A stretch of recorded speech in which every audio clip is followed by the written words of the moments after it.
قرآن پڑھتا ہوں پر سمجھ نہیں پاتا۔ پہاڑوں میں ایک بزرگ اپنے نوجوان پوتے کے ساتھ رہتے تھے۔ وہ ہر روز صبح قرآن کی تلاوت کرتے تھے۔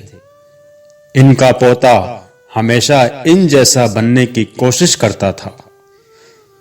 ایک دن پوتا کہنے لگا، دادا میں بھی آپ کی طرح قرآن پڑھنے کی کوشش کرتا ہوں، لیکن مجھے سمجھ نہیں آتی، اور جو سمجھ آتی ہے جیسے ہی میں قرآن بند کرتا ہوں میں بھول جاتا ہوں۔ ایسے قرآن پڑھنے سے ہم کیا سیکھتے ہیں؟ مجھے کوئی فائدہ نہیں ہو رہا۔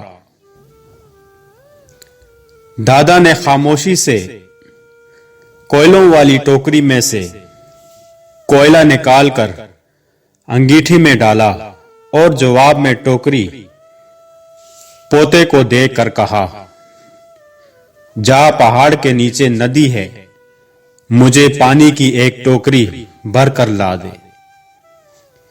لڑکے نے دادا کی بات پر عمل کیا، لیکن گھر واپس پہنچنے تک تمام پانی ٹوکری میں سے بہہ گیا۔ دادا مسکرایا اور کہا، تم اس دفعہ اور زیادہ تیز قدم اٹھانا اور جلدی کرنا، اور اس کو واپس بھیج دیا۔ اگلی بار لڑکا بہت تیز بھاگا، لیکن گھر پہنچنے تک ٹوکری پھر خالی تھی۔ پھولی ہوئی سانسوں سے اس نے دادا سے کہا کہ ٹوکری میں پانی لانا ناممکن ہے، وہ بالٹی میں پانی لے آتا ہے۔ دادا نے کہا، مجھے پانی کی بالٹی نہیں، پانی کی ٹوکری چاہیے۔ تم ٹھیک سے کوشش نہیں کر رہے ہو۔ اور اسے پھر سے نیچے بھیج کر دروازے میں کھڑا ہو کر دیکھنے لگا کہ وہ کتنی کوشش کرتا ہے۔ لڑکے کو پتا تھا کہ یہ ناممکن ہے، لیکن دادا کو دکھانے کے لیے اس نے ٹوکری پانی سے بھری اور انتہائی سرعت سے واپس دوڑا۔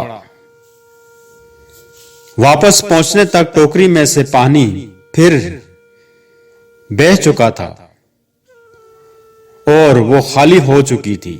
لڑکے نے کہا، دیکھا دادا، یہ بے سود ہے۔ دادا نے کہا، ٹوکری کی طرف دیکھو۔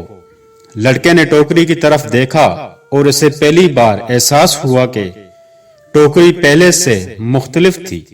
اب وہ پرانی اور گندی ٹوکری کی جگہ اندر باہر سے صاف ستھری ہو چکی تھی۔